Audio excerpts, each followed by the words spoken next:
দুপুরে বড় একটা পার্সেল এসেছে। আর সবাই তো দেখে ভাবছে এত বড় তো কি, আর এখানে দেখো কোকো কামড়ে খানিকটা ছিঁড়ে দিয়েছে প্যাকেটটা। আর বাড়িতে তো সকলেই উদ্গ্রীব দৃষ্টিতে তাকিয়ে আছে কি আছে এর মধ্যে। সবাই ভাবছে পুজোর আগে নিশ্চয়ই পুজোর জিনিসই হবে। মানে এবার বলছি শখ তো কি এত এত ভারী কি জিনিস গো। আনলাম দাঁড়াও, পুজোর বাজার শুরু হবে আমার প্রিয়জনদের দিয়ে। সবাই তাকিয়ে আছে।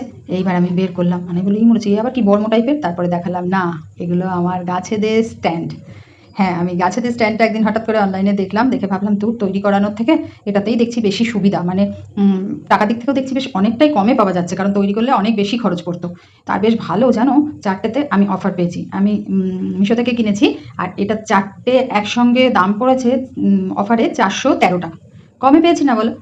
আর আমার শখ শৌখিনতা বলতে সবাইকে নিয়ে, কারণ আমি সবার জন্যই কিনে নিজে খুশি হই। আজ পর্যন্ত কোনোদিন নিজের জন্য পুজোয় আলাদা করে কিছু কিনিনি, সকলের জন্য কিনেছি। আর এতেই আমার সব থেকে বেশি আনন্দ। ঠিক আছে, চলো আজকের মিনি ব্লগটা এটুকুই, টাটা।